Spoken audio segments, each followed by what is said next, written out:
সংক্ৰান্ত কৰিও হিমন্ত বিশ্ব শৰ্মা ডাঙৰীয়াই 1951 চন ভিত্তিবছৰ কৰিব নোৱাৰে।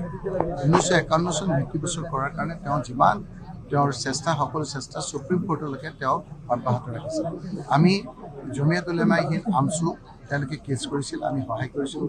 ৰাহুল গান্ধী ডাঙৰীয়াই এই ক্ষেত্ৰত উকিল বিভিন্ন ক্ষেত্ৰত আমাক সহায় কৰিছিল। আৰু যেতিয়া চিল মোহৰ সুপ্ৰিম কোৰ্টে লগালে যে 1971 চন ভিত্তিবছৰ হ'ব, গতিকে এই লোকসকলৰ সেই চিন্তাটো দূৰ হৈছে। এতিয়া সেই কথাবিলাক আমি পাতি থকাতকৈ ল'ৰা ছোৱালীবিলাকক ভালকৈ পঢ়াব লাগে।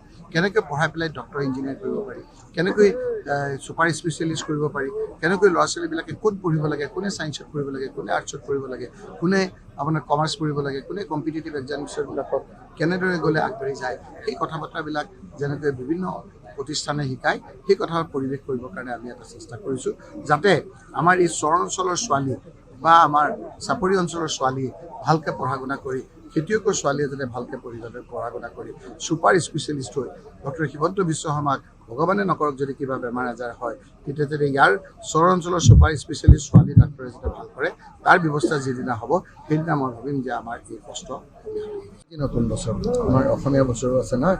নতুন বছৰৰ মই সকলোকে অসমৰ সকলোকে এই শুভেচ্ছা জ্ঞাপন কৰিছোঁ, যাতে সকলোৱে মিলা প্ৰীতিৰে থাকিব পাৰে। আৰু মুখ্যমন্ত্ৰী ডাঙৰীয়াক জনাবলৈ একো নাই, তেওঁ 2001 বছৰ আছে।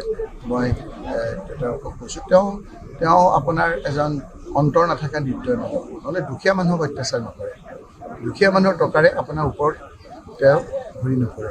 তেওঁক যেনেকৈ ঝাৰখণ্ডৰ মানুহে যিদৰে শিক্ষা দিলে, এইবাৰ অসমৰ মানুহে দলিত মানে আপোনাৰ scheduled caste, scheduled tribe, OBC, পিছপৰা, সংখ্যালঘু, আমাৰ সংখ্যাগুৰু, অৰ্থনৈতিকভাৱে পিছপৰা, ব্যৱসায়ীসকল, GST উৎপাত, এই সকলোৱে ৰখি আছে যে কেতিয়া 2026 আহে, কেতিয়া হিমন্ত বিশ্ব শৰ্মাৰ অত্যাচাৰৰ পৰা আমি ৰক্ষা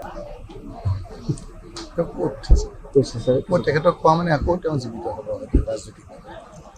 ভাৰতৰ ভিতৰত ৰেকৰ্ড সংখ্যক ভোটৰ থাকিছে, তেখেতৰ কথা কি সংক্ৰান্ত কৰিও হিমন্ত বিশ্ব শৰ্মা ডাঙৰীয়াই 1951 চন ভিত্তিবছৰ কৰিব নোৱাৰে। 1951 চন ভিত্তিবছৰ কৰাৰ কাৰণে তেওঁ যিমান তেওঁৰ চেষ্টা সকলো চেষ্টা সুপ্ৰিম কোৰ্টলৈকে তেওঁ অব্যাহত ৰাখিছে। আমি জমিয়ত উলেমায়ে হিন্দ আমছু তেওঁলোকে কেছ কৰিছিল, আমি সহায় কৰিছিলোঁ। ৰাহুল গান্ধী ডাঙৰীয়াই এই ক্ষেত্ৰত উকিল বিভিন্ন ক্ষেত্ৰত আমাক সহায় কৰিছিল। আৰু যেতিয়া চিল মোহৰ সুপ্ৰিম কোৰ্টে লগালে যে 1971 চন ভিত্তিবছৰ হ'ব, গতিকে এই লোকসকলৰ সেই চিন্তাটো দূৰ হৈছে। এতিয়া সেই কথাবিলাক আমি পাতি থকাতকৈ ল'ৰা ছোৱালীবিলাকক ভালকৈ পঢ়াব লাগে।